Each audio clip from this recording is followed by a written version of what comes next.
Hai, Assalamualaikum warahmatullahi wabarakatuh. Bersama saya di channel Farah Manis. Okey, di video kali ini saya nak kongsi pengalaman paling seram.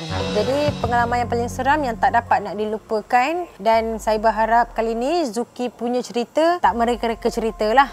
So, sebelum tu saya nak tanya awak. So, awak start dululah. Saya start dulu. Awak start dulu. Pengalaman apa yang paling seram? Pengalaman saya yang paling seram apabila berlaku... Seram. Saya nak awak serius. Okey, saya serius. Tak, ini saya cerita betul-betul. Ini cerita betul-betul. Guys, ini saya cerita benda-betul kat korang. Saya nak pengalaman yang betul-betul. Yang berlaku. Memang yang berlaku betul. Masa saya belajar dulu kat Taman Syamilin Perkasa. Kat hostel tu. Itu ada banyak pengalaman seram saya yang saya lalui. Salah satu dia adalah di mana kalau saya dulu belajar hostel. So setiap satu Ahad kita orang punya college cuti. So masing-masing akan balik rumah masing-masing. Siapa yang duduk KL dia akan balik. Tapi kebanyakan yang masuk dekat college saya dekat Ceras tu, orang yang banyakkan duduk KL dengan duduk Kuala Selangor. Yang jauh-jauh tak ada. So diorang Sabtu, Ahad, Jumaat malam tu diorang dah balik. Orang KL juga ada situ. Orang KL. So pagi Isnin baru orang datang. So saya duduk kat kelompok yang tak ada lah, faham tak? Maksudnya awak tak ada kawan? Bukan, saya seminggu saya bawa kadang RM30. Kadang RM25, kadang RM50. Kau nak balik pun dah costing, nak naik train lah apalah kan. So saya tak balik. Kadang-kadang mak saya je yang hantar duit. Hantar duit. So, kita orang selalu tak balik lah. Kalau dalam kelompok yang tak balik ni, saya, Ismat, adik, tu kawan-kawan saya tu. Adik, Ayin, Din. Itu antara kawan-kawan rapat lah, 5 orang lah. So, kita orang tak balik. So, bila tak balik ni macam-macam kita bawa kat hostel tu. Dan kat hostel kita orang tu, jenis macam rumah kedai yang dah terbiar lama. Dekat Taman Syamilin. Faham. So, dekat hostel kita orang ni, banyaklah ada kita orang punya dalam satu dom kita orang jenis dom besar, lepas tu ada katil-katil banyak tau. So dalam dom tu ada kelompok India, Cina ada seorang dua je, tapi ada kelompok India pun ramai kan, kelompok Melayu ramai. So India ni ada yang sampai diorang nampak hantu. Saya nak tahu ini masa ni umur awak berapa? Umur saya time ni 17 tahun. 17 tahun. Saya sekolah belajar 17 tahun. Saya belajar ambil CJ Kemahiran Malaysia. Bukan awak 15 tahun je sekolah. Saya sampai di 15 tahun. Lepas tu 16 tahun tu saya belajar 2 tahun. CJ Kemahiran Malaysia, repair kereta otomotif. Saya mekanik kereta. Lepas tu so ada India tu nama dia Kartik. Kartik ni dia pernah jumpa hantu sampai dia nangis-nangis, awak tahu. Jumpa hantu, nampak hantu. Sampai nangis-nangis lah. Asal? Dia jumpa hantu lah. Dekat dalam hostel tu. Dia kata nampak ada orang tak macam mana ada cerita kan. Nak dia jadikan cerita, minggu tu pula memang kita orang berlima je. Hostel tu, dom tu besar. Jadi kita orang lepak bawah. Lepas tu warden tak ada, warden cuti. Bila warden cuti ni kita orang lah dalam hostel tu. So kita lepak bawah sampai 2-3 pagi. Kita pun naik nak tidur lah. Tu hari Sabtu. Saya ingat lagi. Naik nak tidur. Lepas tu katil dah bereka kita orang ni. Semua orang katil kan dah bereka kan. Katil kita semua single. Single. So katil selang dengan almari kayu. Lepas tu katil, almari kayu, katil, almari kayu, katil, macam tu. So kita orang pun tidur lah. Kita orang tidur 3 katil. 1, 2, 3. Bawah dekat depan almari tu, tidur bawah ada 2 orang. So 5 orang lah. 1, 2, 3, 4, 5. So saya ni duduk dekat paling ujung ni. Paling ujung. Dan sebelah saya ni ada katil lagi. Banyak lagi katil. Sebelah sini dia sampai kat dinding. Dia yang paling ujung tu? Paling ujung berdinding. Dan saya dengan kawan saya ni yang kena. Yang kena. So bawah saya ni, dekat sebelah ni, kat tengah ni ada orang tidur. Tak tahu siapa tu. Dan dia tidur ni, atas kepala dia adalah loker kayu. Faham tak? Loker kayu tu sebelah katil saya. Dia tidur bawah tu. Faham tak? So satu malam ni, diorang semua dah tidur. Dan saya ni jenis lambat tidur. Jadi saya pun berselimut. Tengah berselimut tu, bunyi loker saya, orang ketuk. Tak, tak, tak. Saya buat tak tahu lah. Tak, tak, tak, tak. Start tu kena kacau. Saya buat tak tahu. Lepas tu dia goncang saya punya almari tu. Macam tu. Kat sebelah saya je. Macam tu.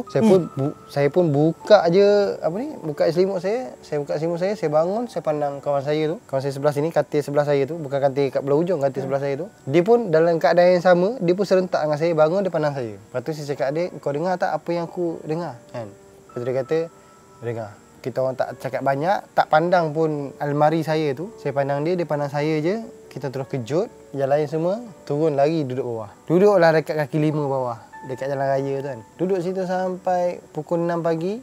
Selepas subuh baru kita masuk tidur. Sebab takut. So itulah pengalaman yang kena kacau lah. Nampak tu tak pernah lah. Awak Okey, pengalaman saya untuk pengalaman saya yang seram dan saya tak boleh nak lupakan semasa saya di asrama, masa saya belajar dululah. Masa saya belajar dulu, maksud saya dulu saya belajar dekat UiTM Sri Iskandar. Jadi masa saya belajar dekat situ, banyak sangat gangguan dekat situ. Tapi terutamanya, saya tak tahu terutamanya apa, tapi cumanya masa saya belajar dekat situ, seingat saya ada seorang nenek ni, maksudnya kalau saya sepanjang saya belajar dekat situ, nenek ni banyak temankan saya lah. Ish. Serius? Dan saya tak tahu pun. Dan daripada mana saya dapat cerita tu, yang nenek tu yang selalu ikut saya. Maksudnya saya pergi mana-mana nenek tu ikut saya. Saya tak tahu mula-mula, tapi ada seorang ni yang bagi tahu. Awak nampak tak nenek tu? Saya tak nampak nenek tu, tapi saya sakit masa tu. Saya sakit, saya tak boleh makan, saya tak boleh tidur, saya tak boleh, semua benda saya tak boleh nak buat. Memang saya sakit macam termenung. Lepas tu saya asyik macam tak tahu, macam hidup segan mati tak mahu macam tu. Awak faham tak? Kurus. Kurus. Saya tak tahu sebab apa. Tapi dalam masa yang sama kan saya tak boleh nak balik kampung. Saya tak boleh nak balik. Maksudnya saya tak boleh nak balik KL sebab macam samalah. Saya macam awak. Mak saya bagi seminggu tu RM50 je. Padahal umur saya dah 21 tahun dah. 7 hari RM50. Jadi saya memang susahlah nak balik KL. Jadi kebanyakannya saya akan simpan duit tu untuk makan saya. So pagi RM50. Maksudnya makan tengah hari RM50. Malam pagi RM5. Malam RM5 macam tu. So pada satu hari, yang kawan yang bagi tahu saya yang pada satu hari saya baru balik daripada kelas. Jadi dalam semasa saya balik daripada kelas tu, jadi saya pun masuk bilik, saya buka tudung saya buka tukarlah salin baju semua. Lepas tu saya tidur. Waktu tu siang. Awak tahu tak?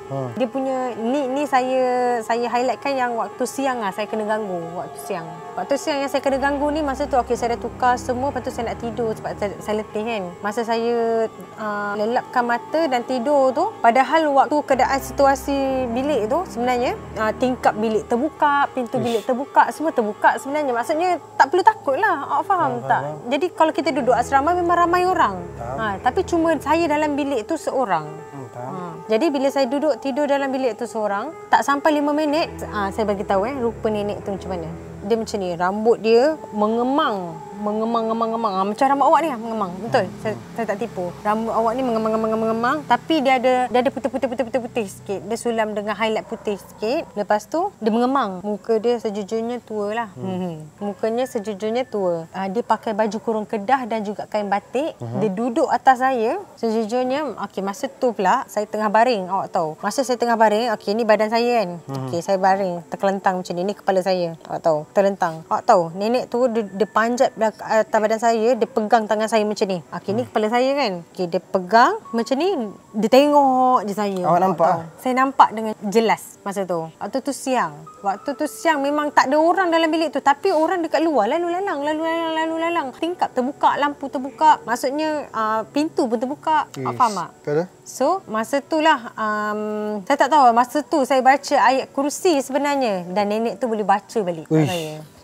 Masa tu yang tu memang seram dan saya tak boleh dapat lupakan. So bila saya macam baca ayat kursi, dia gelak-gelakkan saya baca ayat kursi, dia baca balik, lepas tu dia gelak-gelakkan saya. Dia ada time tu saya dah boleh terlepas daripada orang panggil kena himpit kena himpit kan.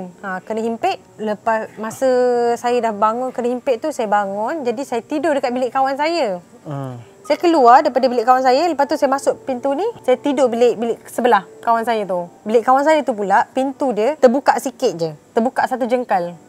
Jadi masa saya nak tidur tu, saya baru je, sebab saya dah letih sangat, dah ngantuk. Awak tahu, letih. Saya tak tahu kenapa saya letih dan mengantuk. Saya tidur balik semula, lepas tu saya tak boleh bergerak lagi sekali, awak tahu. Saya tak boleh bergerak lagi sekali. Saya buka mata, dia tengah hintai saya kat pintu tu pula. Dia ikut saya. Awak tahu. Itu pengalaman saya yang saya paling tak boleh saya lupakan lah. Betul? Allah. Takutlah saya. Saya serius. Ini bukan cerita tipu. Ini cerita betul. Ini sumpah betul. Awak ni cerita tentang sekarang. Tapi yang tu memang saya tak dapat nak lupakan. Sebab apa? Sebab perkara tu saya rasa saya tak boleh nak lupakan. Sebab saya sakit lama masa tu. Lama saya sakit. Nak kat setahun 2 tahun juga saya sakit sebab nenek tu. Jadi awak tahu siapa yang bagi tahu? Siapa? Cuba teka siapa? Ayah. Salah. Dia kawan asrama saya, asrama dekat UiTM sana. Zoo. Salah. Ni kawan saya yang bagi tahu adalah Norin. Oh, Norin. Norin apa nama dia? Norin Jelah. Norin Jelah. Norin yang Aku tak cakap lagi dia marah aku, maki aku. Kau aja orang Farah kan? Nurin lah. Norin tu dulu satu UiTM dengan saya. Jadi kalau saya buat hal ke, saya buat apa ke, semua dengan dia. So, dia kalau untuk pengetahuan korang, mata dia hijab. Mata dia buka hijab lah. Mata dia buka hijab. Jadi dia akan macam dia tegur saya, Farah, siapa yang ada kat atas badan kau, Farah? Siapa yang ada kat atas bahu kau, Farah? Aku tak ada apalah. Oh, ada apa? Tak ada apa, Farah. Tak ada. Aku gurau je. Aku gurau. Sumpah aku gurau. Dia kata macam tu kan. Rin, cakap apa Rin? Sebab aku nampak nenek Rin.